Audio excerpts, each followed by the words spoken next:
Okay, we're going to talk about ascension and why is it so important to ascend.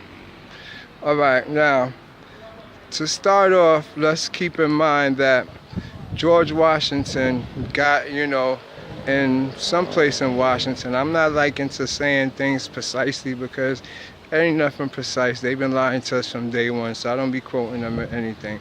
But y'all know where the apotheosis of George Washington is located in Washington, D.C.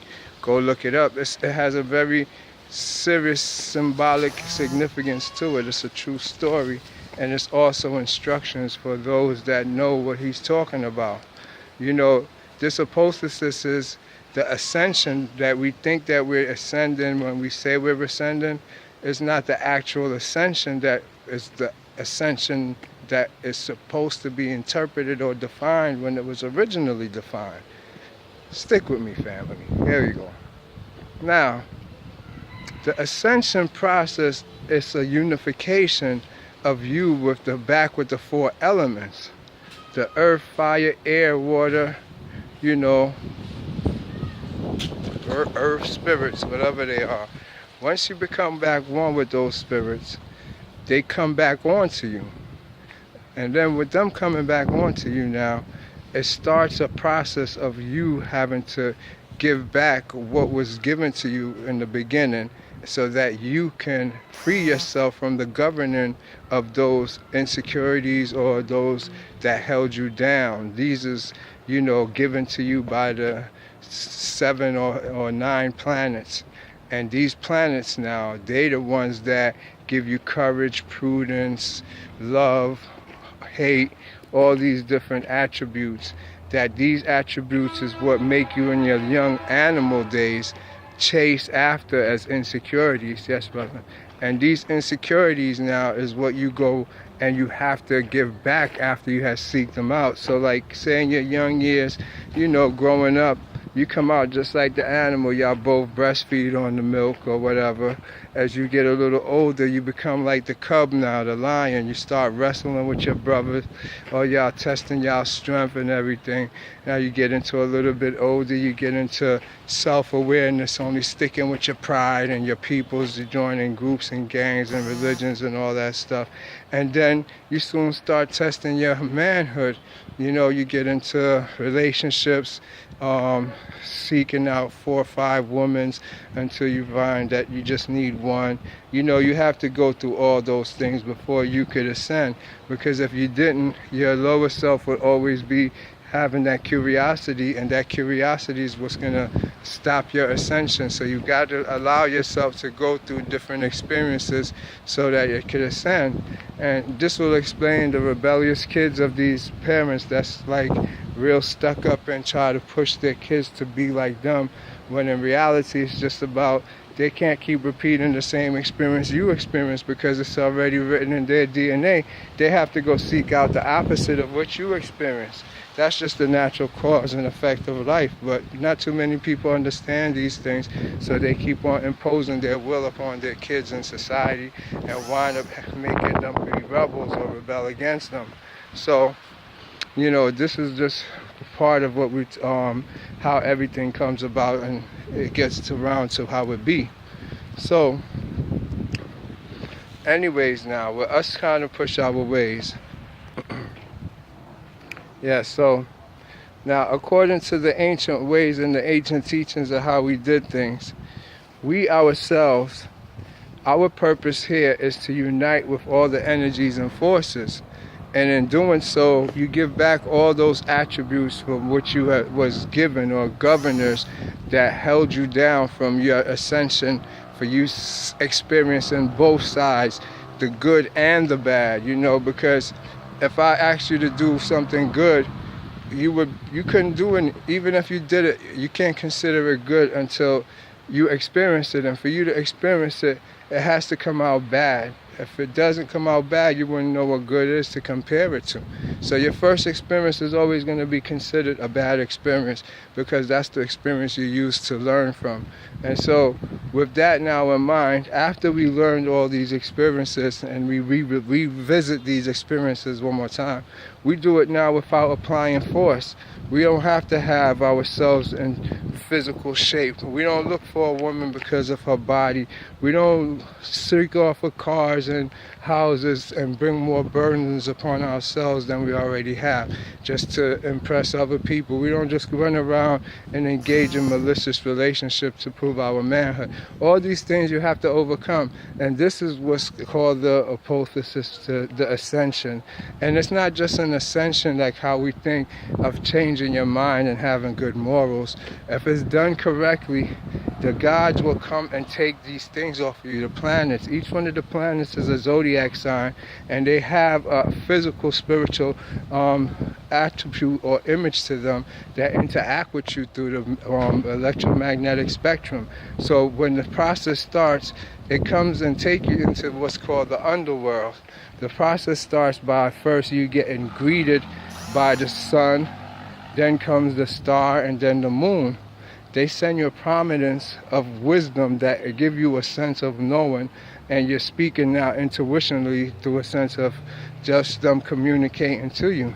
With that happening, it's like the veil of the universe unveils itself, the dome of the firmament opens, and a lot of things that you think is not true, all of a sudden the world of the fairy and the underworld and all this shit just change right in front of your face. A lot of people see it in the videos that I do when I show the clouds. Everything I do is in the frequencies of the magenta spectrum and the infrared spectrum. I've been working on it for the longest just so that y'all can see what I see. And it's coming along. Y'all get to see and experience most of what I can see. But in each color frequency is a whole nother world. And these is the worlds that I see and partake in. But y'all can't see it, but there is an actual world there. And these spectrums of colors is the ones that interact with us that we don't have no idea about. And we do live in there too, a part of us on the subatomic level. And once you do this ascension, this is what you will see now. All of this unveiled before your eyes. Your eyes become back alive and active because they're the ends of your DNA braiding. And so once the sun activates them and the star activates them and the moon activates them, you know, it's unbelievable what you could do next. And that's the ascension process starts. And the process is, first you go through the underworld where you're greeted by all the animals out here. You're greeted by the bugs. You're greeted by everything. You have to save a pure soul's life, which is an animal. After you save that, then you're going to go inside yourself and cleanse yourself through a process that you think you're seeing demons, spirits, and everything, but it's really you inside yourself.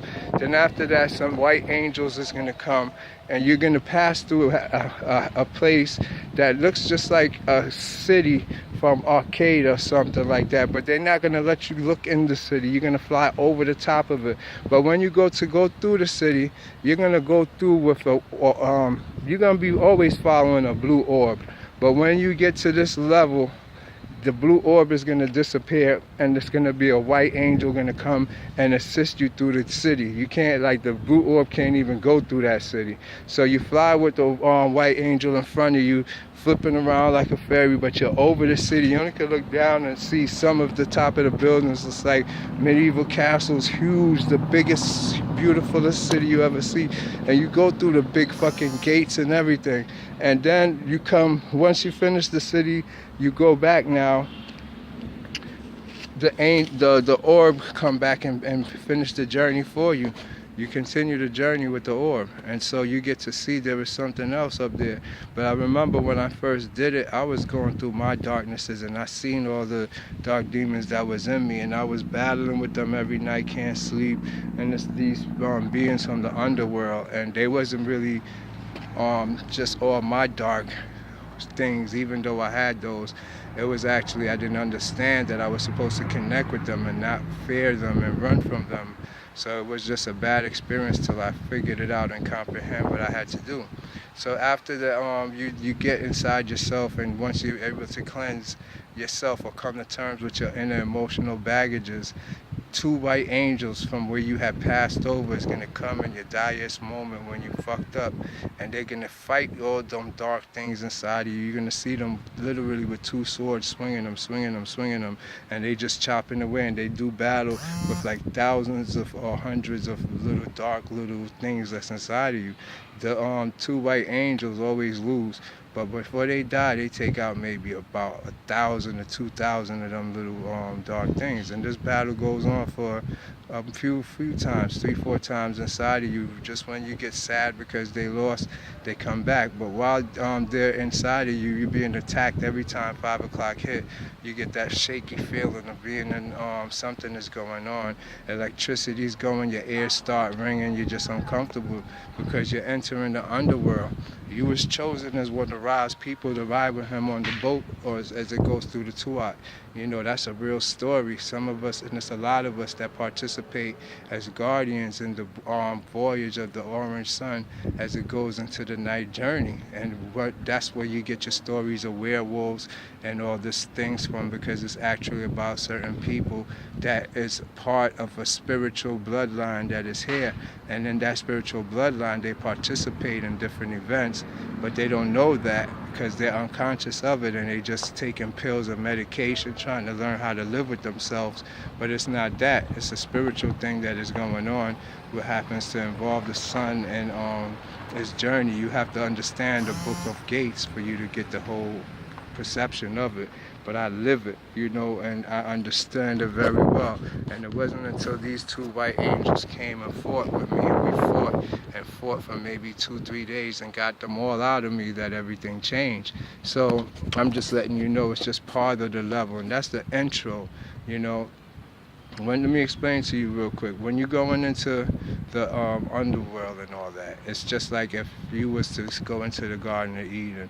If you was to look for the Garden of Eden right now, you would see that there'd be 2 snakes outside of it gardening, because when Adam and Eve got put out, he put 2 snakes to guard it. These 2 winged snakes now, let's say you walk up to the garden and you see that, you're going to be scared the shit out of you, and you're going to want to run because you see 2 winged snakes. But if you'd have went through, you would have been in the garden in paradise. And that's the same way it works. So when you see these nasty looking things, it's just a way to discourage you, or to make sure you have no fear in you and you're ready to take that voyage. You have to be a real knight, a real soldier for you to go into this world and not show fear. It's no place for the weak. But if you enter that world, you just open the portal to a whole new realm. And by that, I mean you just entered the Garden of Eden. From the Garden of Eden, you go up now, you know, onto the other dimensions. The second level is heaven, is nothing. After that part is just there as a precursor. It's like a gateway to introduce you to other levels, because eventually, after they got rid of all the darkness, I was astral projecting only in heaven for a while, seeing all the stuff, the biblical stories. It's like you see the people sitting at the table. I don't know the significance of it. You see a lot of the stuff that's biblical. It literally is a world there that is actually moving like an animation as you go through it. But now, you don't last long. It's a very short journey, maybe a 3-day journey of meditation, and you're done with that world. But now you're into like a deep abyss, and in that abyss you're going to find yourself with different entities now of all types, you know, succubus, incubus, you know, and all these different ones. And that journey, that's the equivalent to when you in the Tuat, you're going to take a long journey through the center of the sun, because now after that, that's where you're at now, in the center of the sun. And after you journey through the center of the sun, you come out on the other side. When you're on the other side now, you're in multiple dimensions in one. So you have different people, from holographic people, cartoon people.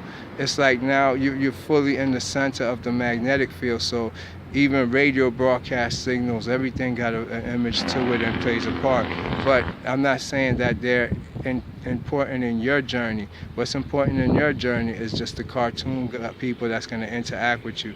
Then you got higher beings. You got holographic robot that look like Voltron, literally transformer looking things, black guys with black face with their body is holographic, vibrating at higher frequency. I've seen them come while I'm laying in my bed, just manifest over me and do some shit with their hands, scanning me. People in military uniform that's half body and half that, talking to each other and doing stuff. They could make your heart beat and everything. The story is endless that I could tell you and show you, man. This is 100% real. This is nothing to play with. These people can manifest. It's times where they tell you telepathically not to do something and you don't listen and you still go do it.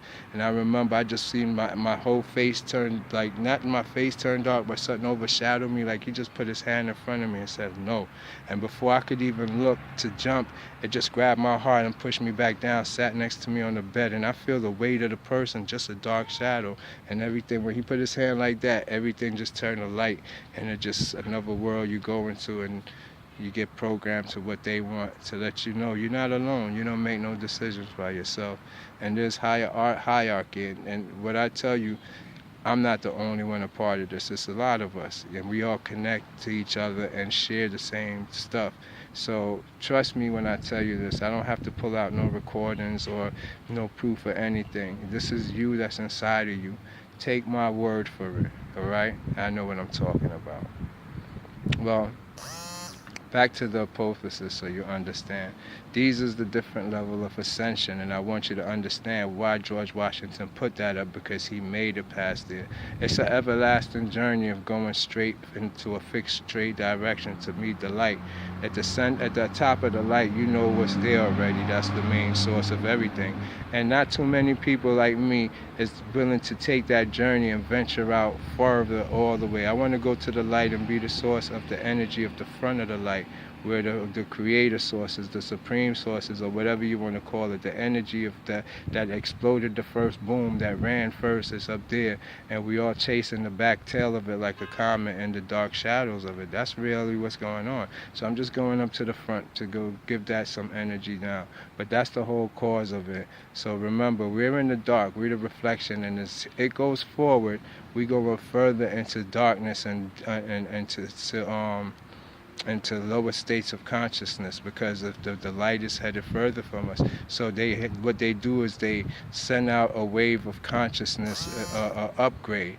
But if you don't catch the consciousness upgrade and you in your lower animal self, you're going to degrade lower from those that accept it, and it's going to be a big separation, like from state to church, where y'all two members of the household is not going to get along for nothing in the world, because y'all ideology and consciousness just had a shift change, and y'all can't make the change. So you have to upgrade yourself and ascend. If you don't ascend, you're going to descend. And if you descend, you're going to wind up getting sick.